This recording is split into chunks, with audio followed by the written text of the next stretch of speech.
Ddan is going to lead a NVC workshop with us so that we can improve our nonviolent communication skills and to relate that with praise. And he has like prepared an exercise. So yeah, I am super excited about this show, and I am happy to have him leading it. Awesome. Thank you for the introduction. Let me just get this worksheet presentation. This is my very first Google presentation. I don't know, maybe I never made a presentation before, so.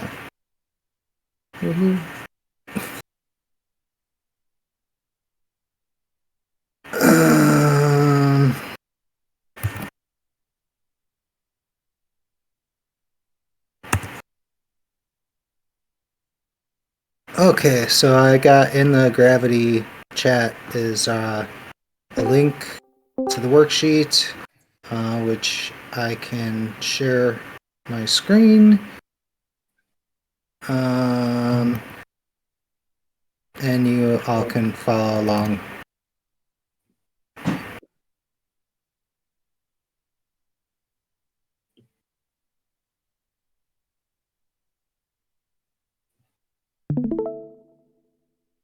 All right. Do you see my? Do you see the the presentation? Yes. Awesome. Yeah. So this is just like an exercise that I thought of because I've been studying nonviolent communication for quite a while, or well, not for that long, but with a bunch of my time. But it's not the hard part. Isn't necessarily like intellectually grasping it, but actually bringing its principles into everyday life. So this is sort of like a mindfulness exercise, and I thought it was appropriate. We were just doing the data analysis for the praise, and it just seemed like a cool thing that we could work on.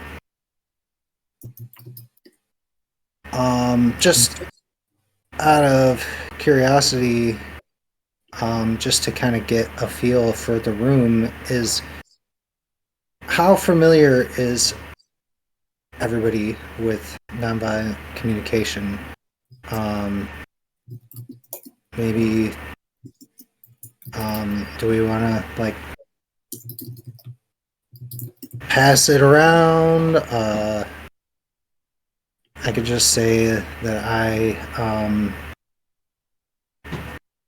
I've studied a bunch, but I never went to like the big trainings or whatever. There's like a lot to learn in the doing. But maybe I feel like most people here, at least it looks like most people here were at the first Gravity training where you got at least some exposure, and it seems like most people who have been in the token engineering community in TEC have been familiar with NVC also since before that even. Does anybody want to like raise their hands as saying like they're not that familiar with it, or they don't even know what I'm talking about? I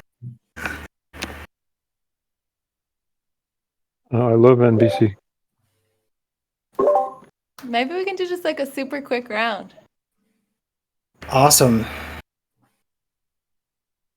Oh, I'll start. I read the nonviolent communication book like almost a decade ago and just started using it kind of like practically and casually like throughout my own relationships to just try to find better ways of communicating with people, and I found it to be really helpful. Yeah, and I'll pass it to Griff. Yeah, I'm definitely a novice on NVC. I need to get better at it. I have just enough awareness to see that I have speak violently too often. And I will pass it to Durgadas. Yeah, I've founded about 4 NVC groups, and it's foundational to my way of thinking. I feel it's the yoga of communication and should be taught to everyone, everywhere, in schools and everything, and especially to people on the spectrum like myself, who often feel like they have a glass wall between themselves and others. It's a very beautifully technical way of understanding how feelings work, which is really nice as a translator for people like myself. And I'll pass it to Tam. Thanks. I'd say I have studied communication for communication methods, I would say, because it's very important to me to have effective communications to avoid all kinds of complications that come from broken communication channels or poor communications. So I've never studied NVC particularly, but other forms of communication. This empathy and honesty and compassion. So I'm actually really happy that we're doing this today. I was going to go to sleep. It's late in Europe, but I didn't. I wanted to. Yay.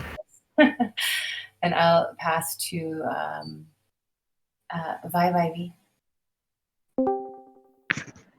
I'm not very familiar with the NVC model, and I'm not a very good communicator, but I do have some experience with being neutral while communicating and being non-violent with respect to especially moderating internet chat forums and such, where you don't want to be violent while telling people that they're wrong. So that's been something that I'd say slightly relates to this, but not. I'm not completely familiar with this. So, and I'd like to pass it to Liviad. Thanks, bye.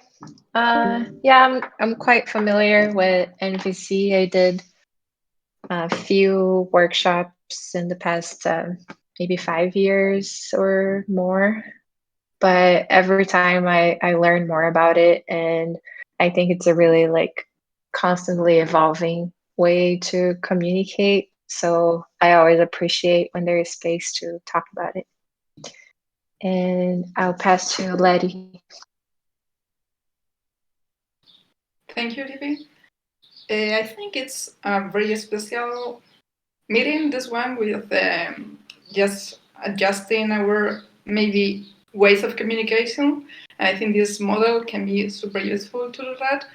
I'm used to it coming from peace and international studies when they approach this kind of communication in little communities which are maybe trying to heal some issues, and this is like a specific method in negotiation they used, and this was like, I don't know, I just passed some slides and I looked at you mentioned Rosenberg. I think he comes from this perspective, but this is like very transactional as well, and it's connected to all the models to empathy. So this is beautiful, and it's connected to the integral theory, which we are also applying. So yes, coming from this kind of studies, I heard about this, which is great.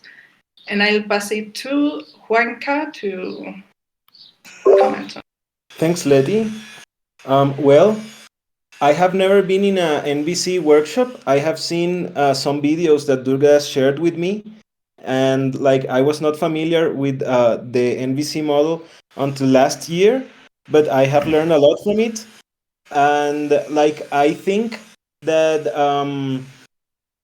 like I didn't know the NVC model, but for me, like communication has always been like a central part of my questioning, and I have always thought that it's not only the message that we want to communicate, but also the way we communicate that message, what affects on the outcome of our communication. So yeah, for me it's super important not only what we want to say, but the way we say it, and I think that's like something where NVC helps a lot. And I will pass to Septimus. Yeah, thank you, Juan. Yeah, super happy to be here. I really want to learn about NVC. I think it's super important. I'm not very good like with NVC, and I like to blame it on the English, but actually like yeah, like my family is and everyone like, oh, you could communicate that better. And yeah, I'm here for learn. And I'll pass it to who hasn't gone? Turgadas. Durgadas went, I think, Wild Wanderer. Yeah, I'm the only one that hasn't gone, I think. I'm pretty familiar with NVC. I've taken part in a few different workshops. I've helped to like facilitate a few NVC circles and like mediate some conversations using NVC. But I definitely think it's something that it's useful to always practice so that it can become something that's a little bit more natural rather than like having to really try to use the model. And yeah, so I'll pass it back to Dan because I think I was the last one. Yeah, awesome. So it sounds like everybody or most people have some familiarity. A few of us don't really have so much, but that's all right. Today's session is not super demanding and should be a pretty nice introduction for those who aren't familiar and a good way for all of us to just kind of get our hands dirty, so to speak. Another reason why I created this is because I'll just be honest, like coming into the TC and the this whole culture, the praise culture, like I love it, but it's not natural to me, and I'm not just like my praise giving powers are not like at their peak effectiveness, I feel like. So this is partially I feel like some content that I'll probably create more of around dishing praise, just to kind of develop my praise muscles a little. And this exercise, it can help us practice and develop both those praise muscles and our NVC consciousness. So praise, we got a little page here. Some of the best resources I've found on praise. There's like a cool Common Stack praise case study. Yeah, praise, we all know. The basic idea. Nonviolent communication. So actually, I think your screen froze. Oh, yeah, you're right. It sure is not.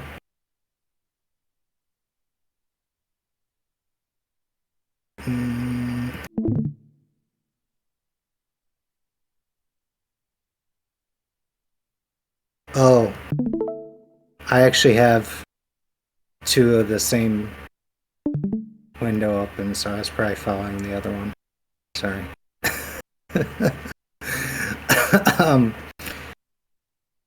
So incidentally, and not to get too deep into the semantic, but Marshall Rosenberg, who kind of created this nonviolent communication, he actually didn't.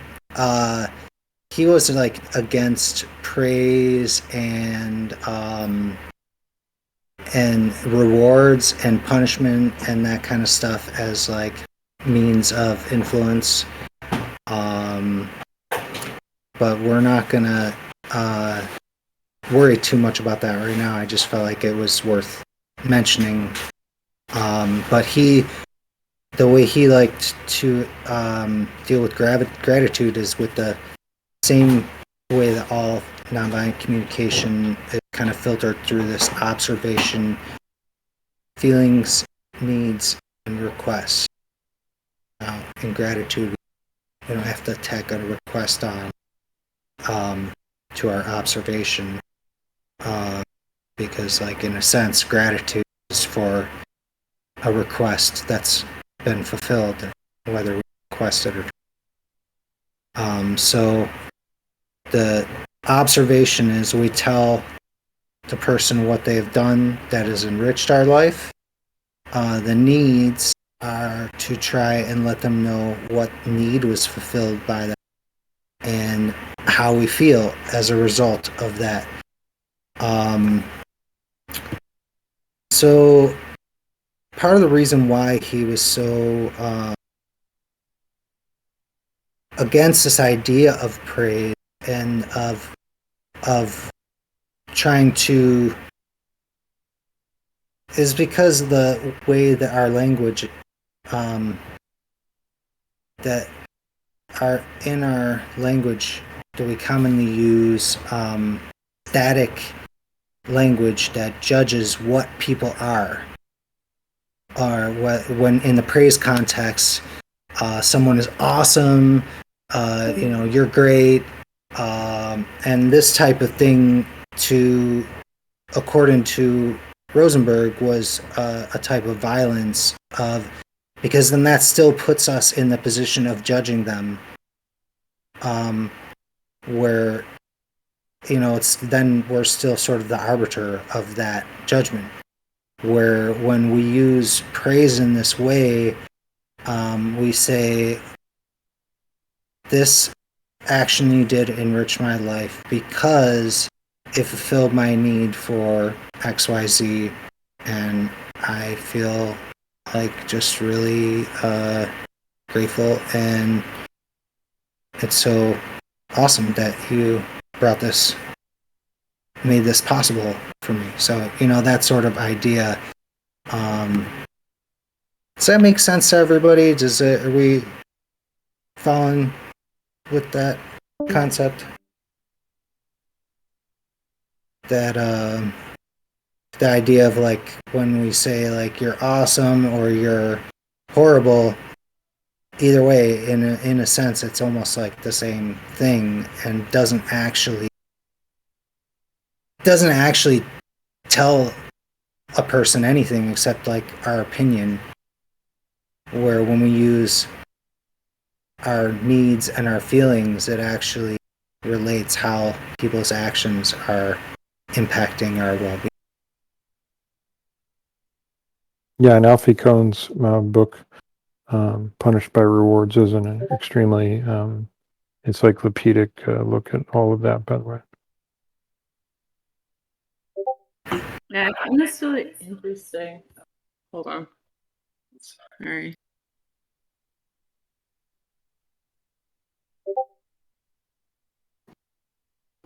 Sorry, we're like in too close proximity and it'll like echo. But yeah, I find this super interesting. It's like something that feels really meaningful to me is when I'm able to communicate with people from like a feelings place, and everyone's like taking ownership of their feelings. So it is interesting how like saying like you're awesome or you're great is sort of like a judgment rather than like I feel good when I'm around you, or I feel good when you did this thing, or yeah, I think it's really interesting because it almost becomes like more specific, more meaningful, and then like opens the possibility for deeper connection when you're praising somebody in a way that's like speaking from like your direct experience of your own feelings. I love it. For sure. And definitely I don't want anyone to take this as a judgment on their praise that they have given, or like the praise that you might give in the future. This is, like there's, at least from what I'm saying, I'm not saying there's any wrong way to dish praise. This is just a extra exercise that can help us have some mindfulness, and maybe can be useful to just kind of connect us with what this needs consciousness. That's like it's like one thing to kind of grasp what the feelings are, but to understand the needs is like a little bit harder for me. So Yeah, I think that is a very good point you're making right now. Just not to judge what is being done before, because any praise can do wrong to anyone if you choose to receive it in a positive mind. So yeah, yes, this can be like accessory and complementary, But in the very beginning, if you're praising someone, even for something they are or are doing, and I think that's something they can receive with a neutral and positive mind, and that's included in this structure as well. So yeah, that's a very good point. Like nothing done before in a good mindset is wrongful in a way. Yeah, and this is not always just super easy. Even if I'm thinking of it at the time that I'm giving praise, it's not always just like easy to pick out the kind of. So part of nonviolent communication is developing a literacy of needs. So one thing I'd like if we could all just do, take 3 minutes to choose at least one word from each of these need categories that that we could resonate and use in like our own natural language, and that so that we have just like at our disposal needs from each category that we know like how to express.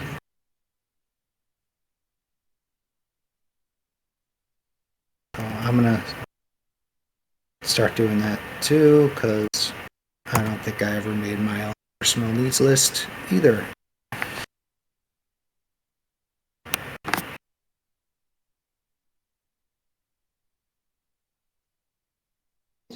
Can you repeat? So you want us to pick one word off this board? Yes, for each this petal of needs is the idea is that each petal represents like a category, and then underneath is like different variations on that like kind of need. So the exercise is, yes, just to pick a word from each category that is like that you resonate with, that feels natural to you, that if you were going to express one of your own needs, that is a word that you might actually use. And if it's not on the list, maybe you could even make one up.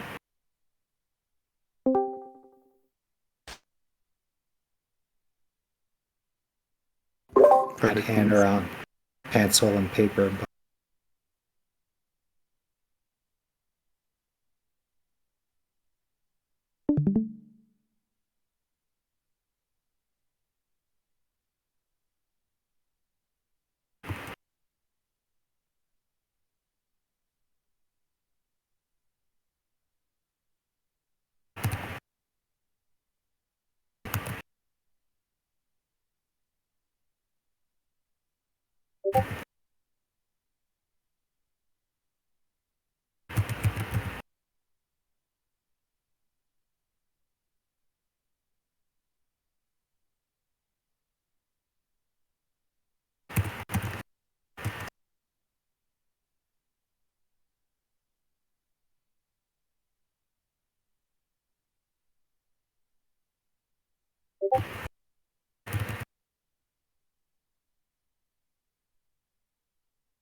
So these are like guides to express our needs.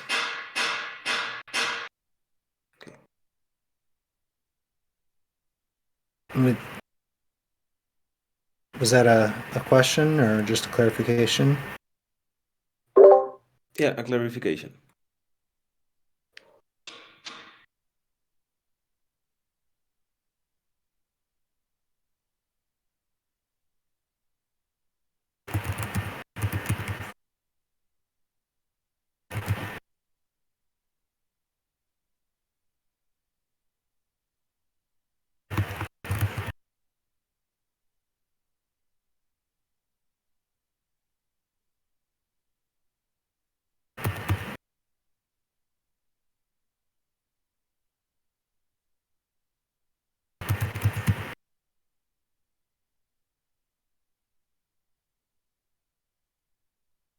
Yeah, one thing like I didn't mention is the idea of part of what nonviolent communication is based on, the idea that we all have, everyone shares the same universal needs, and so that if we really, are interested in this kind of communication where everybody's needs can get met, then it behooves us to gain some familiar with what those needs are. And just say, before I started working with this, I had no idea that these were all needs.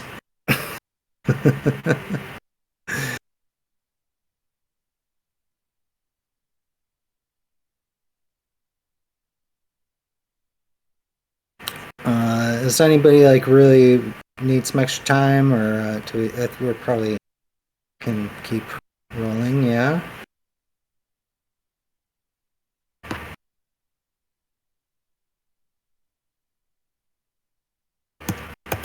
The next page is feelings inventory. It would definitely not hurt to do the same thing. I'm not going to pause for us to make a list from the feelings page, because I just feel like my maybe this is different for others in the group, but for me it was a little harder. Like feelings, it's like, yeah, in the moment I might not know exactly my feeling is. I helped with this chart, but I didn't even know what needs were. If that makes any sense. So that's why I wanted to spend.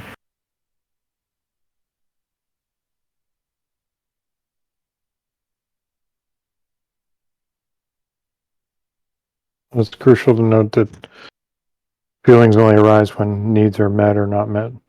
Right. So I don't know if you're going into that next. Right, yeah, that feelings are an indicator of our needs, whether our needs are met. So that's what Marshall would say, is that when you have a feeling, that you can use that as a way to know whether your needs are met. So if you're feeling pleasureful feelings, then you're having some needs met. Feeling disturbing feelings, uncomfortable, there's probably some isn't being. So that can be a good way to stop. Wait, what need of mine isn't?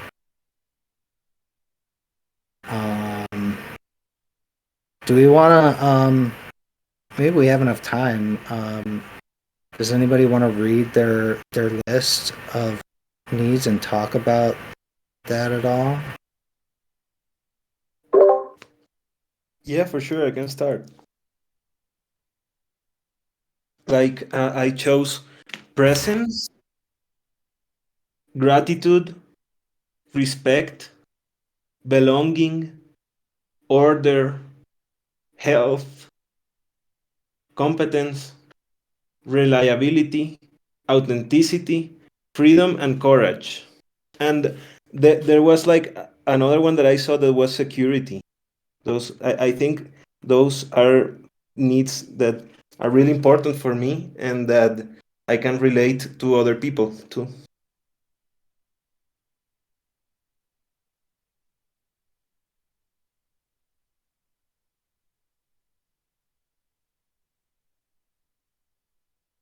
Do you want to pass it to somebody?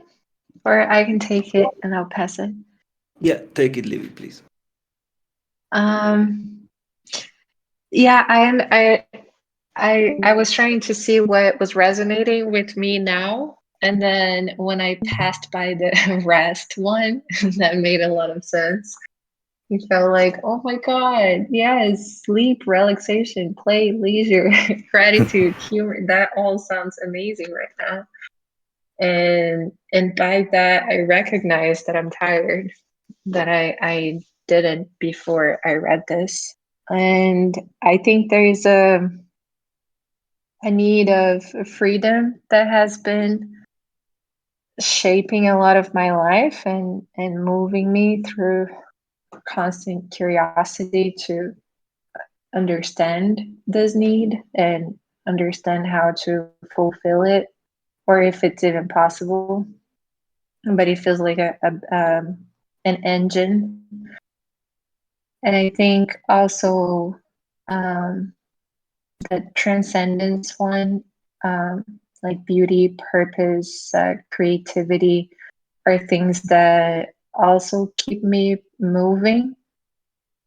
So looking at them, I thought some of the needs, they are constantly there as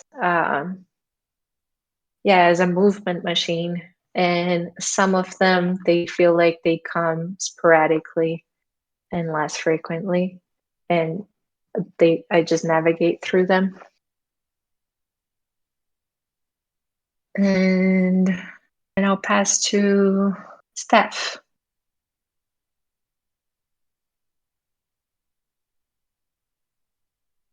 Hey. Um,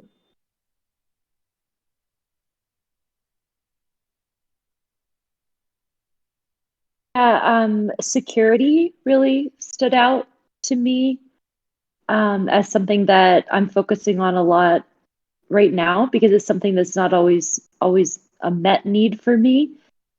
I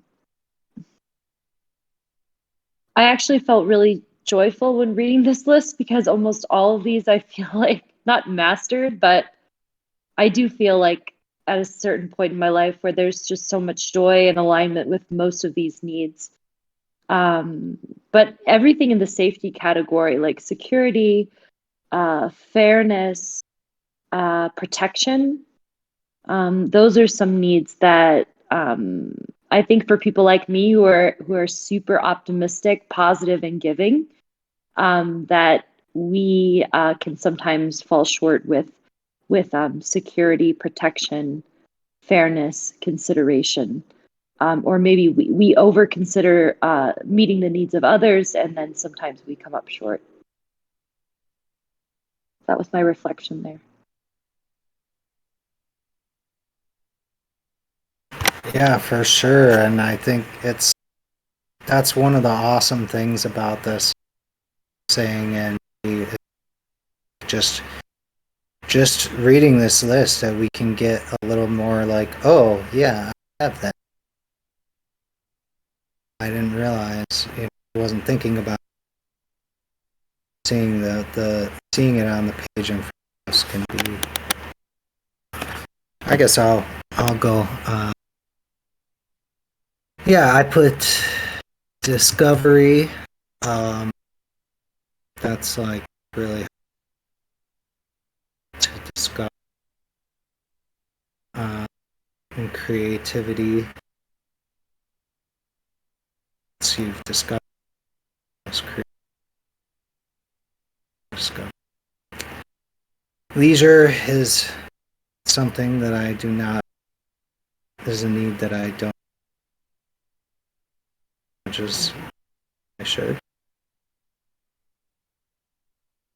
Understanding. That is a need. Maybe. Or it's not just like, some of the needs aren't just like up to us whether they're met or not. Like appreciation, consideration.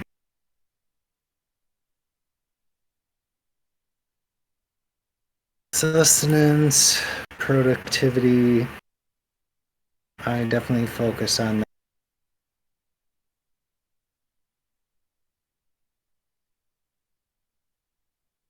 There's differences. Some are more important than others. Try to speak a little bit more loudly, because sometimes the mic doesn't like stops. Yeah, sorry, thank you. I was just saying that there's different seasons in our lives, and that some needs are more important at different times, and some sometimes we are more focused on some needs over the others, which, maybe it's important to have so that too, because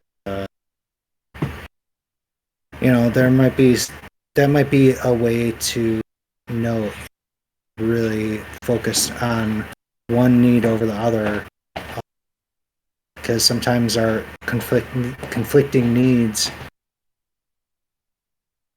we can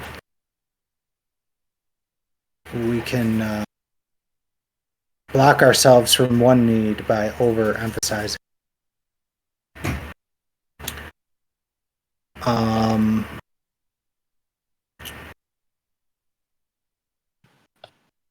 And from your perspective, do you think that's the tricky thing of this kind of model?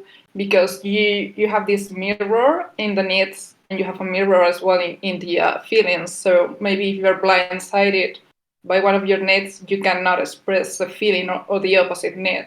So you need other kind of structure or way of thinking to be able to communicate what you feel and need, because it is kind of a mirror in this model. How do you see that for people to implement? Yeah, and I mean that, and also, sometimes we might not even know what the need is until we're, as you say, looking into the mirror.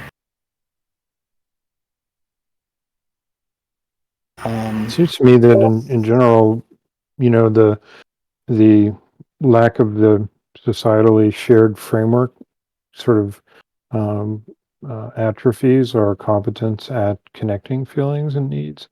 And since we don't find so many places in which we can use this as kind of vernacular, it can be really tricky to talk to people who can connect those, and if we just spend some time learning about how to do that within ourselves, and it's really, really useful, but it's not something that's going to happen overnight, and it takes practice.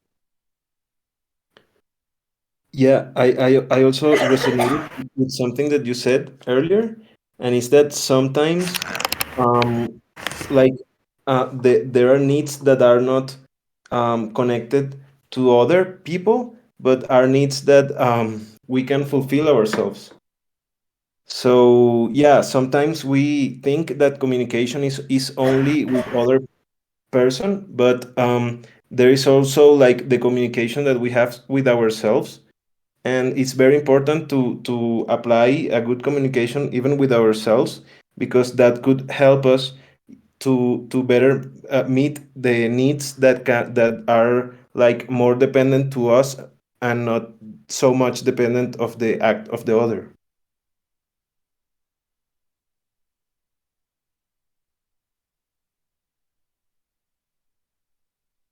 Yeah, it seems to me that if you're going to communicate well, you have to be able to identify what your feelings are, and then what those feelings are connected to as far as needs, and that way you can then make reasonable requests of other people, right?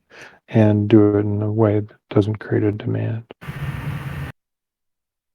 Yeah, and I think ultimately, all like you can maybe in the short term meet some of our needs independently, but in the grand scheme of things, in the big picture, just dependent on each other for meeting these needs. So, unless somebody has something that they really want to say about the needs and the feelings, I think we're gonna jump into the exercise. I was just gonna say, it's really interesting. Almost everyone has like a sort of a needs footprint, and when they come into a situation where conflict arises, it's likely a reflection of their needs footprint or their unmet needs footprint, affecting or colliding with somebody else's unmet needs footprint, and understanding a little bit better about how these needs originate and what they're linked to. So if you see someone seems to be coming from a position of, oh, they feel fear, or oh, they feel lack of belonging, or oh, they feel lack of, one of these other needs, or they don't feel creatively activated, then you can sort of understand, like what's causing the negative experience that's leading to the conflict. Yeah, last session we were talking about the karmic bag and how sometimes we carry like a load of memory that doesn't let things flow through us, but rather they, as you say, they like make a footprint of the way that we relate to others and to the world. Yeah, but I saw that created like a little bit of misleading perception as well, because if we come from these unmet needs and horrible feelings about that, you cannot communicate with the other part of the mirror, which is also operating in yourself and in the other person. So if you say, again, coming from a place of fear and lack of belonging, and I am connecting that to the person, if we say a one-to-one communication, right? Because we are here in a group and it's different, it operates different in this call. But if you come only from that perspective and you put that strong label of karma on that, you're creating other consequences that are coming across in your communication. So we cannot come in a one-to-one or even in a group from this powerlessness. So it is useful as well to see that not all communications are the same. So maybe the unseen of this and the blindsided, even in feelings or in your needs, want to express something different. So maybe leverage the quality of the other mirror. So if you come with something that you don't know how to approach, there is some message there. So in one unmet need, there is a need which is evoking something, maybe from the person or from this group in this sense. So I really, and this is not a judgment, I hope, I am pro communicating with more from a power perspective. So yes, I put power in these needs. I put power in a space, because if we confront this kind of dynamics, it is not non-violent. Maybe it's leading to something non-positive. I think there is an interplay in this mirror, which is also going to unity, not in this fragmentation. That's my high level thinking about this.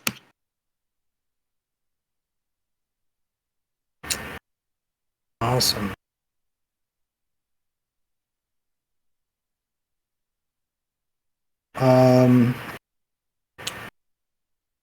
In the Gravity channel, there is a HackMD document, and I made worksheets. I made all these individual documents where if you go into this document and you open one of these worksheets, and you can just put an X in front of the one that you're using, and you're welcome to do this with a partner if you like. And yeah, I see. I didn't realize they're trying to turn that into HTML markdown or whatever. But yeah, so everybody is that everybody finding the worksheets fine? And one thing that you have to do is there's like a view mode and an edit mode. If you look on the here, let me share the screen. I feel like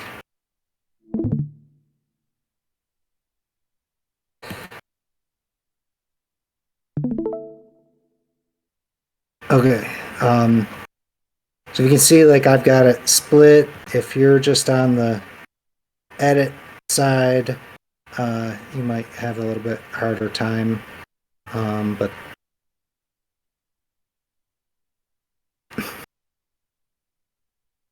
just let me know if you're having any trouble with this.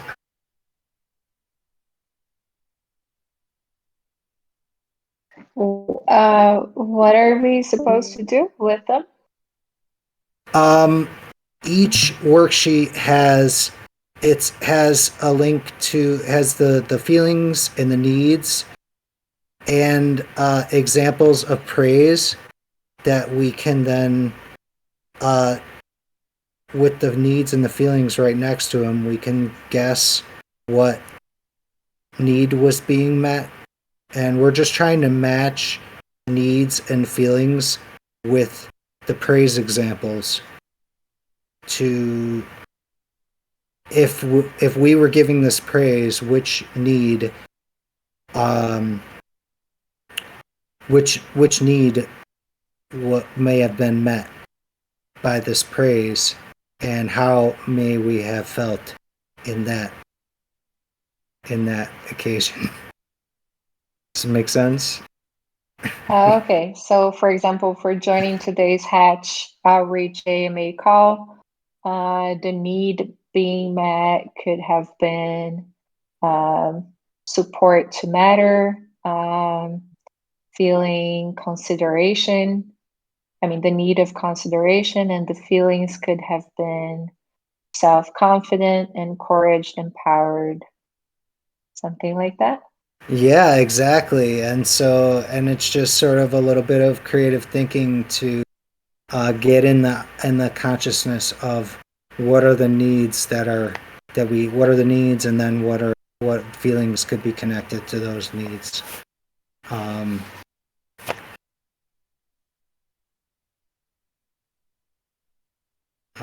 And so, Do you want us to put our answers directly in the HackMD document? Yeah, if you want to do that, you're more than welcome to write all in there and put your put your feelings and needs in there.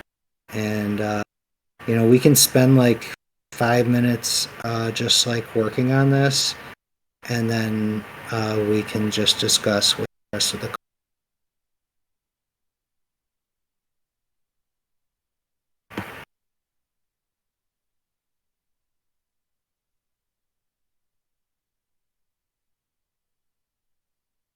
While we're doing this, I did want to ask Letty.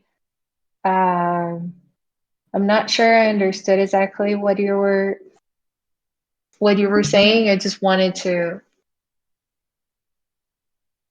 understand better. So were you saying that the needs, that identifying the needs,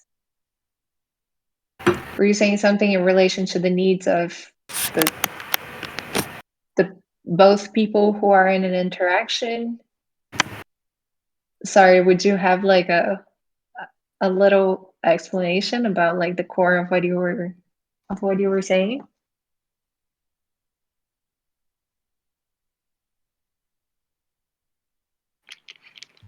You mean with interrelation of all the petals? Yeah, well, maybe my example was coming from the resonance that I was feeling in the reasoning behind your needs and what the other person said. So maybe we only come from our needs and say, okay, I'm feeling right now this specifically from my need, and then you take into account only your internal structure, which is super nice because to come to completion we need to do that really, but then it's interrelated with you're the communicator and the other person is listening to you, so you have the interaction with the person you are talking in that specific moment, or maybe with a group. So I guess this is like a fractal thing as well. So it's really difficult to separate your needs and your feelings at that specific moment if you want to achieve something different with the person of the group you are talking. So only I wanted to highlight that is useful and it's healing from an individual perspective to be able to do that. But then you have the correlation with the person of the group you are talking to. So we have this mirror experience in everyday life and in everyday communication. So it's useful to have this list as well, but to understand in a deeper level that is like a dance which is dancing itself, and we are dancing it all the time. We are communicating, living, and trying to express something. So maybe this is a mirror in our conscience and also in the consciousness we are approaching. So that was the general idea to come to this awareness all the time. Yeah, for sure. And it's really hard. A lot of the times it's hard to identify the needs as I talk is probably the feelings that are gonna come out or the emotions, and then the needs are underlying that, and it's a challenge to find the underlying needs. So and it I would helps a start, lot. yeah, that's so true. I would start from the feelings and then you have the needs because it's easier to connect to the feelings. So if I go to this exercise again, I go to first the feelings and then the needs. Yeah, so true. You connect to the body first and then with the needs that underlie that. Yeah, it's like Durgadev says that the feelings are kind of this thermometer to your needs. So if your needs are not being met, or if they are being met, the feelings are going to come accordingly, like giving the temperature to how your needs are playing out. And something that helps when communicating and trying to find the needs of the other is repeating what they said to see if you understood it right, and offering or maybe posing questions to like, so you so you're feeling this, and then the person will have that like check to see if they were communicating clearly or not, and that can start an investigation to find the needs. Yeah, that's body based as well. So the feeling connects with some part of you, and you can do from that body awareness. So yeah, we have here the thermometer because it's something you can feel inside you, and you know what is happening. So to feel this space and then to continue, but you cannot do this if you're treating someone or communicating with someone. Maybe you need some space for them to be able to adapt to that as well. So you need to pace your timing sometimes from your body and from the other person's feelings. So yeah, it's super intricate.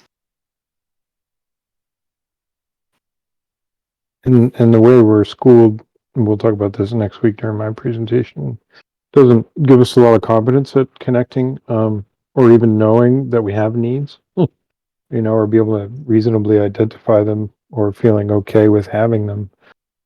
So yeah, it's a really interesting practice to connect feelings to needs, because then in many ways doing so validates yourself. And then when you walk around and you're able to say, so I hear you're feeling like this because your need for that was not being met. And then people go, yeah. And then it's a really connecting kind of thing for people. So I think I try to praise people in such a way that tries to make that connection between how I felt about what need they met for me. And so that's my connection to the praise system in that way. Yeah, and I'm glad you you teased that out a little bit, Livy, because I was kind of focused on trying to keep my thoughts together. But it's definitely, maybe that's part of the, like, I've been struggling more to grasp with the needs, but maybe that's part of the problem is I'm starting with the needs. Maybe if I was more in touch with my feelings, the needs part would be like more naturally.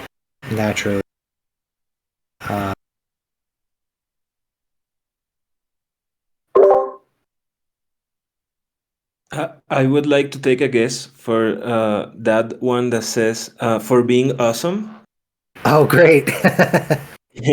And I would say that the feeling is proud, and the need is presence. So, like, instead of saying that someone is awesome, we can say that their presence makes us feel proud of belonging in this community. Yeah. Very good. Very good.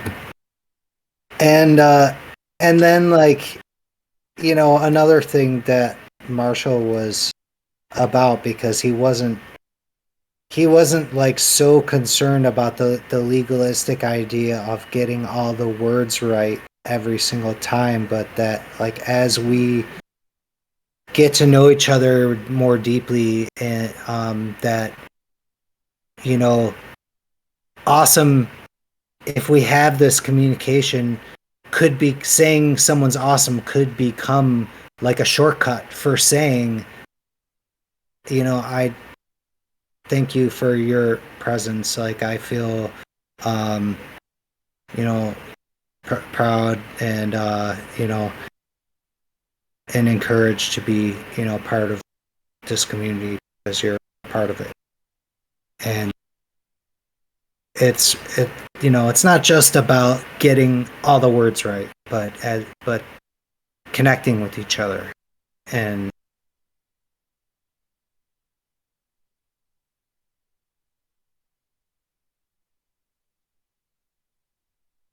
I have to jump. Thanks, Ddan. Yeah, Thank me you. too. Thank you. Great Oh, it's exercise. at that time. Yeah, great Sorry, exercise. I've got to jump too.